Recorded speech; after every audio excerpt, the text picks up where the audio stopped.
Believe, become, be great. What's up, everybody? This is your boy, the one and only Derek DeLeon, and we are back with another episode of Peeling Back the Greatness. I got so many amazing guests coming on board, as you can see right in front of me. Thank you, everybody, for tuning in every single week. Please go like, comment, follow, share, tell your mama, tell your grandma, share all that, man. Your mama and your grandma are going to love all the stuff that we talk about. So, but I have a special guest with me today. I want to talk a little bit about how we even got to this point, how we got into the fold. Everybody, please welcome Turquoise Begay. Hey everybody, nice to meet you. My name's Turquoise Begay. I'm the owner of Denko Painting and Pros. I met Derek pretty recently, within the last year. Yeah, last couple, or I think it was like, I want to say it was 3 months ago, I think. Yeah, it was. Yeah, it wasn't. Yeah. We haven't known each other too long, but we definitely have like-minded thinking, and I think that's kind of why we've had great conversations. Yes, good conversations. So. So I'm based out of Denver. I service all of Colorado. I do everything from bottom to top, so everything from landscaping, cement, to the roof, and everything in between. So just women-owned. I run everything by myself. I have excellent crews that, run my jobs while I show face. Yeah. But yes, but all my guys, thanks. All my guys are like amazing. They've all had like 15 years plus experience, so I don't have to babysit. I don't have to be, That's good. That's a plus. Definitely a plus. Yes. Very picky about who I hire. So, I really enjoy what I do. I've been doing it since 2018. Denko, I've only had a couple years. I had a previous company with a previous partner, but decided to kind of do my own thing and expand and learn new trades, and I love it so far. Nice. Yeah. What got you into painting? Like, why painting of all things? So my ex-husband, he was a painter, and so I got him started. Yep. Okay. And so it was kind of my idea. I had to push him to start it, and we did really well. But unfortunately, with the divorce, we couldn't really come to like an agreement. So Right. I had to shut it down, and lost all my clients, all my contacts. I had to start over from zero. Like, fuck this, I'm going on my own. Yep.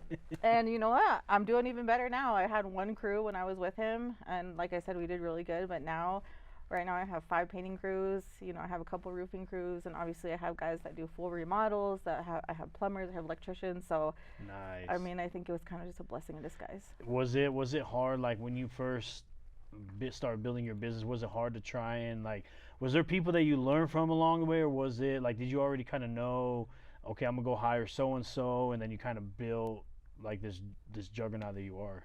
So it's kind of funny how I got into it. So obviously I knew all about painting. I did it for about 4 years before I started this company again. I knew, I would say, more or less. It wasn't starting over from zero. Like, when I first started, I didn't even know how to register my company.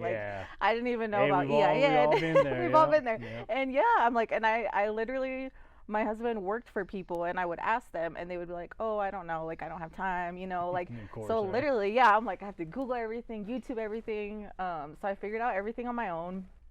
So thankfully, obviously, when I started over, it wasn't from zero, but I decided to do painting, and then my tattoo guy, actually, he's a roofer, and so he was telling me before my divorce, like, hey, you should really get into roofing. It's like the bread and butter in Colorado. All this hail. Yeah.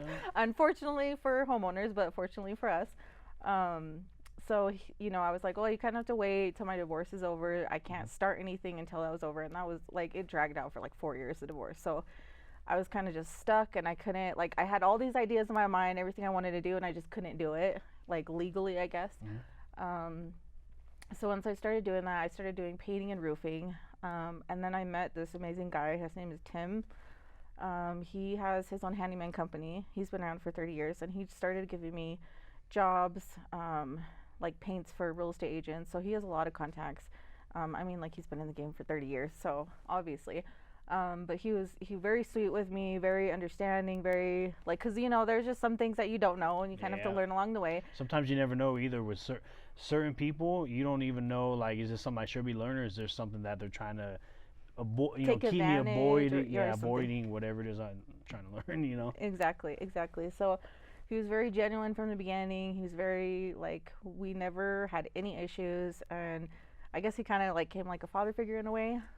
So good. I asked him one time. I was like, hey, how do you get so much work? Obviously he's been doing it for 30 years, but I'm like, there's something that you figured out. Yeah, he knows something you about know it. something. Because he was giving me like just full interior repaints, giving them like handing them out like nothing, and I'm like, man, like, for me this is good money. I'm like, imagine him. He's doing everything. He's doing carpets. He's doing everything in between. And so I sat him down. I asked him. I was like, hey, like, can you, like, where are you getting your leads, or what are you doing? And he was like, what I learned is to offer everything, or to offer more services, because he works with a lot of real estate agents. And so he's like, people don't want to call 500 people to get a listing ready, or to sell their house, or even just your own home. Like, you know what, you don't have time. Nobody has the time to do that. So once you kind of get in with a homeowner and do a good job on one thing, they're more likely to hire you for the rest of things, or even refer you. So then my challenge there was like, well, I have my painters. All my painters stayed with me from my other company. They were like, oh yeah, we're staying with you. That's great. That's great. Loyalty. Yeah, I'm like, because I treat them really well. I pay them really well. Like, I'm like, if they're happy, they're going to do a good job, It just, I guess it's like a cycle.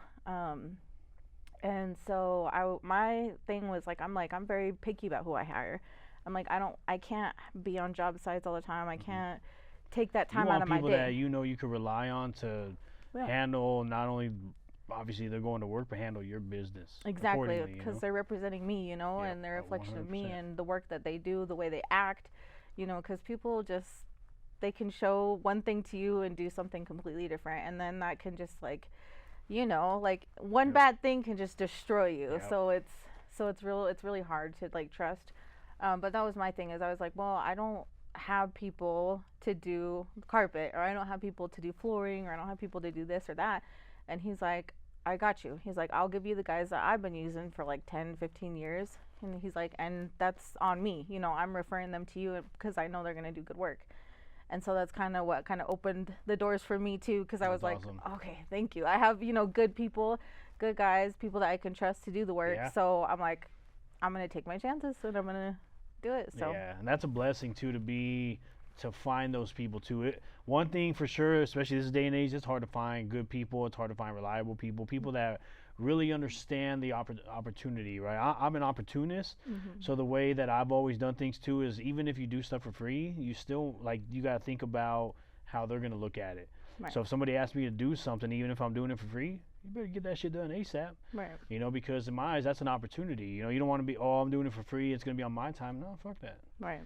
So it's good to find those people that really hold it down for you, because you can't always be there. 100%. Yeah.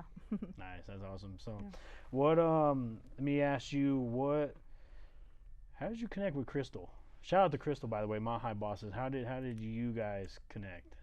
That's funny that you mentioned that. Okay, so we actually connected, I think, the first time in 2018. So a long time ago. A long time ago. So I think I was asking her like where she got her business cards or something. It was something along that lines. And she, we talked like really brief conversation, because when we connected again, I was like, we talked before, and so I had to go back on them. And then it's always like that, right? You're like, I recognize you. Yeah, and I was like, so I went back on the messages, and I'm like, it was literally like the shortest conversation, and then we were like, oh, we should meet up. Obviously, never happened. Yeah. But I was like, that's so crazy, because that was when I was married and I had my old company, and then we connected this time. But obviously, I don't know, we just connected a lot better this time, and maybe it's just time and place. I'm in a different mindset and a different place in my life, so it just kind of worked out, I guess. Yeah, that's awesome. I'm trying to think, man, when I met Crystal, it was kind of in the middle of, I had just graduated Colorado Media School, so I just kind of went into the field professionally. I ran into Mike and Amber, Beyond Elements, shout out to them. And I started seeing they were like helping Crystal, like sharing stuff, promoting and stuff. And I think that's kind of how I got a little familiar with who she was. At that time, I didn't even meet her. Then we had, I think it was a pop-up. Man, I'm pretty sure it was last year. I'm pretty sure it was back in June. I think that was the first time her and I really had an actual encounter. Hmm. You know, so that's crazy. That's crazy. I think it's cool too, especially like you said. So you guys have known each other for 8 years, and Yes. a lot. I feel like that's a lot of, especially in Colorado, it's so small. Mm-hmm. So it's like certain people. It's like, yeah, I've known that person since high school or for Right. the last 15 years. You Right. know, so that's pretty cool to Yeah, yeah. have that type of dynamic. So no, that's cool. What? Because I know you're in the business field. Are you, when it comes to, I know you're a little familiar with media, and are you familiar with like music, like behind the scenes music? Like, do you have your hands in a little bit of everything, or is it more of the business, like businesses I and networking? I would say more business and networking, but Okay. I'm a very, I don't know. I think you can. I'm very laid back. I'm a very open person. Right. So I'm like, once like people try to show me their world and show me what they Yeah. do, I love it. Like, 'cause I'm like, I love to learn new things and I love to like connect with people. So Yeah. definitely appreciate Some people you. have hidden talents, so that's why I asked. I'm like, Yeah. let me find out you're an artist. Hold Like- on, I'm gonna break dance right now. Yeah. No. I could dance right here. Check this out. Yeah, that's how I am. That's what I love about myself is taking on those opportunities and just be willing to learn everything. Right? There's not one thing I'm like, nah. There's those few things like websites where I'm like, I'd rather not, but I know how to do it. I Yeah. mean, there's certain things out there, and for one, I mainly love what I do just because I get a little bit of everything, right? From the business side of stuff, the network. I love the network. Mhm. That's just me. I just love the network. I love to meet people.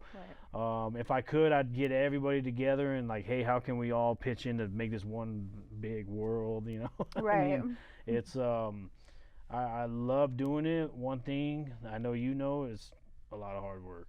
The hardest part is keeping it going. Mhm. It's one thing to hit a wall and feel like, man, is this for me? Or I'm doubting myself, I don't know, and just be discouraged. Mhm. But it's another thing when you really get past that barrier and you're like, man, I got to keep going, because I've been there. Mhm. Two things. I've done something that I've loved and I quit. Mhm. And the second thing, I've been through the adversity of like, man, just keep going. Yeah. you I think know? I have that moment about 3 times a week at Oh, this yeah. point. I think so. So. Yeah, and I've learned. I mean, I've learned. You really just got to keep going. I know it sounds cliche and it's hard for people to feel that, but it really is a thing. Oh, Like, no, you really got to 100%. keep going, and especially what we do, because not only like obviously you have your company, I got my team, stuff like that. So it's like, how would that look if like you said, right? At times we feel like, man, this is exhausting, or I don't know if I want to do this, but it's like, what would it look like if we just said, you know what, I don't think I'm gonna do this, and we fucking quit today. Right. Then you have your workers that are like, well, what the fuck? Then I have my team that's like, well, what the fuck? Right. So I mean, as much as I try to be, obviously being on my own podcast, I try to be vulnerable. Sometimes I feel like it's hard to be 100% vulnerable. Because I think we see so much like success stories and people like the end Mhm. result, but I Mhm. don't think we see enough of like what it takes to actually get there. Because Exactly. people think like seeing like, oh, this person's so lucky, or this or that, and it's like, no, you have Mhm. no idea how many times I cried, how many times I broke down, how many times I wanted to give up, and then you just keep going. But that's the thing, is there's such a small percent of people that Mhm. actually keep going, and that's kind of like what makes the difference. But I agree. I think we see. I'm very glad that you said that. This is actually exactly why I launched the Peeling Back the Greatness Untold Stories, which is only on TikTok, because it's taking people behind the scenes of two things: what actually goes on, and Mhm. everything that I'm actually doing. Because, like you said, the success stories, okay, it's cool, but it's hard for us to resonate with that Mhm. until you're actually doing it. Now, if we really paid attention to a lot of these people that, okay, well, think about what it took to get there, Right. then it's like, man, that's when it really gets chaotic, because you're working 7 days a week, you hardly get any time, Mhm. and it's like, man, it gets difficult, Right. you know. No, yeah, 100%. But no, I love everything that you're doing. I know you're a grinder. You work your ass off. So hats off to you for that. Thank you. What? Let me get a little personal. How was it? Did you ever have? Actually, let me start here. What growing up? What was your dream? I don't know. That's kind of hard to say. So I grew up in the foster care system. I was just kind of bounced around, had kind of a rough childhood. So I guess I didn't really see too much into my future. I think it was high school. I wanted to be president. I think it was 2000. I can't remember. I had it figured out because you have to be 35 to run for president. Oh, see, I didn't even know that. So I had the year figured out. I had all of it figured out. I was like, I wanted to go into politics. Was doing undergrad for like law. I was doing criminal justice for a little bit, but I guess just life kind of bounced me around everywhere, and I guess you hit those obstacles, you hit those like life lessons, and things just kind of change for you. So That's crazy. The foster care system, huh? Damn. How was that? Was it like?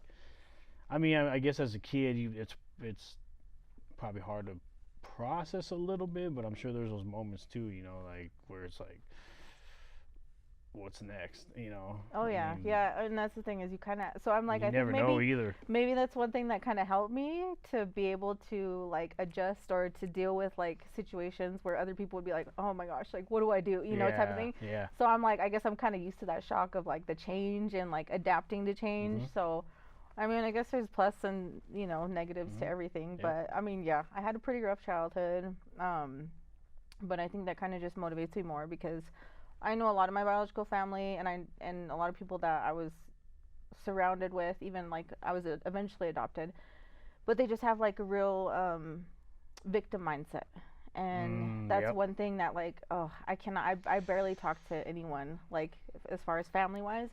Because of the same thing, and I'm like, hey, I went through the same thing, and I'm not making those excuses, I'm like, I want to break those cycles. I want to do better for my kids. I want to, like build a future, and especially because we're adults now, so right, it is our decision. Right, exactly, yeah. So it's that's definitely something that's been a struggle because I feel like I'm definitely on my own on that because a lot of people don't agree with what I guess my thinking is now, and then I'm very blunt about exactly like we're grown, we're adults. But you have to be though, because you for one, you're your greatest asset, right? So we definitely got to take care of ourselves. Second of all, you have your own business, you have kids, you went through that, so not everybody's for everybody, not everybody's meant to understand. Sometimes like we are meant to be misunderstood, you know. So it's not meant for people to understand you. The people that don't understand, okay, cool, right? We're not meant to be understood to everybody, right? And that's okay until people really go through it. It's actually funny, I had a conversation with a friend yesterday. We were talking about like the older generations and how our folks are caught up in their ways. They don't want to adapt, and so I was saying like it's different. Like we were talking about the divorce rate, and like the older generation they didn't have to go through the type of divorce rate that we from here on, and then the younger generation have to go through. Right. So it's like they don't understand, when the parents are divided and the kids, unfortunately, they have to go home to home. The older generation didn't really have to deal with that as much as like starting with our generation did. Right. And so I was telling her, I said, it's not meant for our folks, or not meant to understand us, just as we understand them, but they are like, we're way more passive aggressive than they are, because they don't want to adapt, they don't want to understand, they don't, now not all parents are that way, but the majority of the ones that I know of, they're caught up in their ways. Right. Oh yeah, 100%. I agree. Yeah, yeah. So yeah, it's unfortunate that, obviously you're in a better place now. All roads lead to prosperity. Oh, yeah. We all been through, like, especially the handful of people that are successful. We're in that upper 5%. Right. You got 95% of the world that is drifters, and I know that I grew up with, obviously, both my parents, they both worked till 65, as they actually just recently retired, but Mhm. I just always told myself, I'm like, that's not what I want. Right.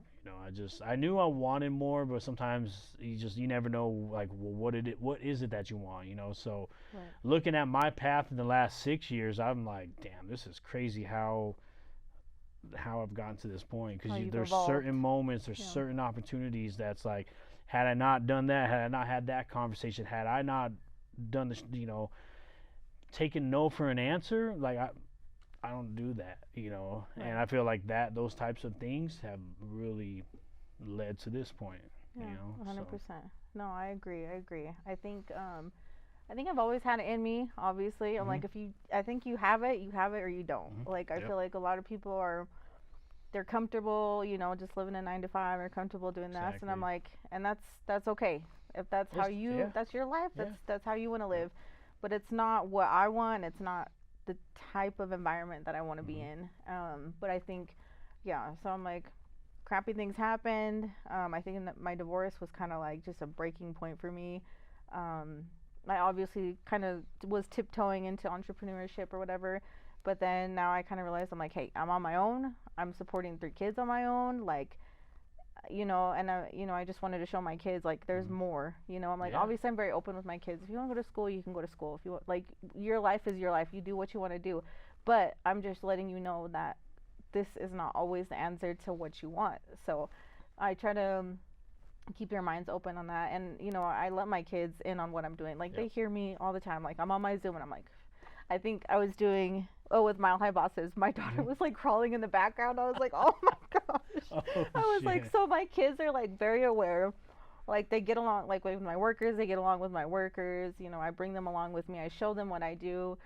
Um, so they know, like, they see it firsthand, like, what the benefits and disadvantages are, because sometimes they're like, oh, well, sometimes you're not really working at all and you're making a lot of money, and sometimes you're working a lot and you're not making money. And I'm like, that's just kind of, on your way of building it. And I let them know, it's not easy to build something great. You have to, make those sacrifices. And unfortunately, sometimes that means time I lose with my kids, things, missed opportunities. But at the same time, I have that freedom too, to be there for them in those important moments. Right. So, Man, I love that you said everything you just said, because what I believe too is, and I've told my daughters this. I said, to be honest with you, okay, if you graduate, that's cool. But to me personally, it's not a huge deal whether they do or not, because what I'm doing and what I'm trying to build is going to be theirs. Like, my goal is to prevent them from having a job, right, or at least going to work for somebody else. right, Like, if they're going to have a job, it's going to be one of the fucking million things I'm doing. yeah, So, like, I'm not gonna say I don't believe in them graduating. Like I say, if they graduate, cool. I'll still push them to do that. But it's not gonna be like, oh shit, they didn't graduate, they're gonna be held back. Like, no, because you don't need, especially with the school system now, you don't need that shit to right, do what we're doing. right, I'm your fucking dad. Like, you ask me anytime you want. yeah, So I do believe in that, and fostering that environment, and especially for the kids, because some kids, they want to, yeah, they have their dreams and aspirations.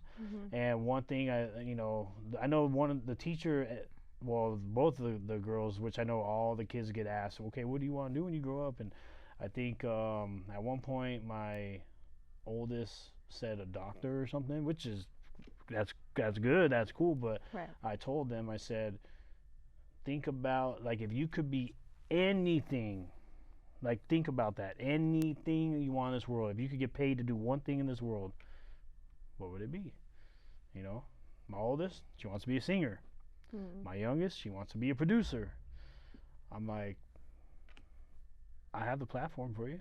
right, I'm building what the fuck I'm building. right, So I do admire that too, that you kind of feel the same way about the kids, where it's like, everything you're doing, hey, I got you. You right, don't need to learn this shit. You just gotta, right. I just think, yeah, I think the school kind of teaches them to be sheep in a way. Yeah. It's the system. Yeah, it's a system. As long as it's inside the system, that's Yeah. You know? Yeah. So, like I told you, I was adopted, and my adopted parents, they're amazing. But I think they were just kind of like in that system is like my mom, she was working two, three jobs. My dad, same thing, they were working.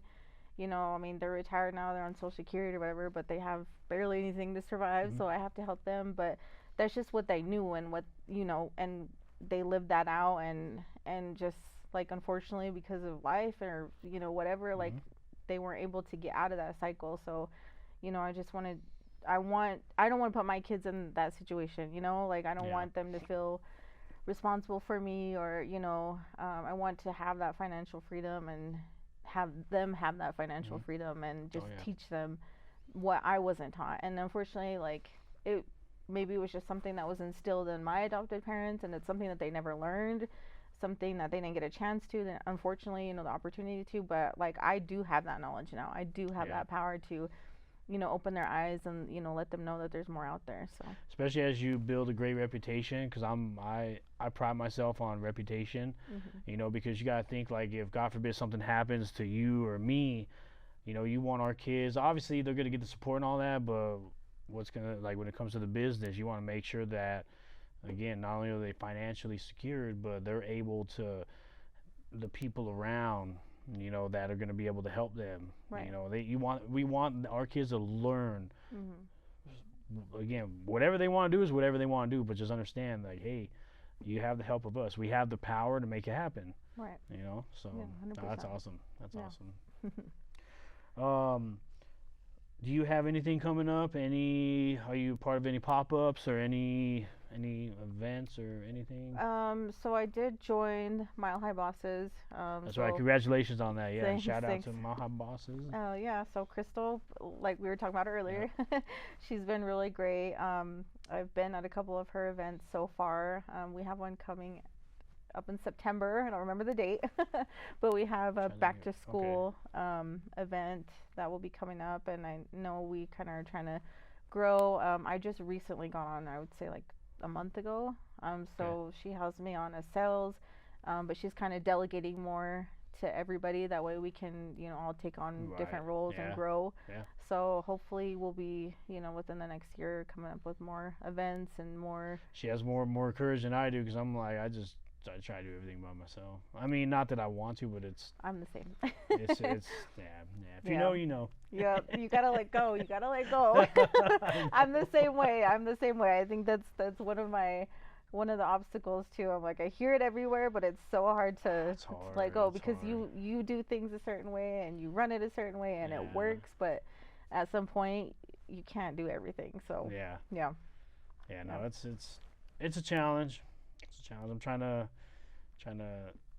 allow myself, like I say, give myself enough courage to let some stuff go, which I kind of am in the process with certain things like this production. So I got Tab. Can't remember if you had already met Tab or not. I know her and Grizz don't know each other, but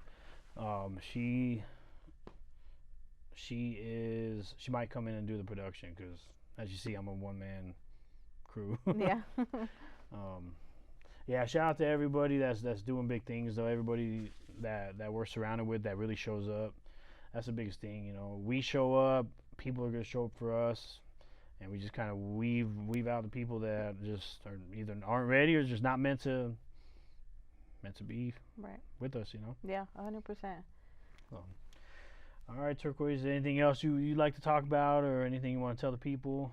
No, I think we touched on some good subjects, some honestly. good stuff. Yeah. But yeah, thanks for inviting me out here Yeah, I and letting me appreciate you. kind of share a little bit of my story. I appreciate you coming on. We'll definitely bring you back. I know there's always stuff going on, so I know we'll definitely bring you back. So Yeah. all right, Turquoise, I appreciate you. Y'all go follow her. We'll make sure. Wink, wink. All the socials are up there on the screen already.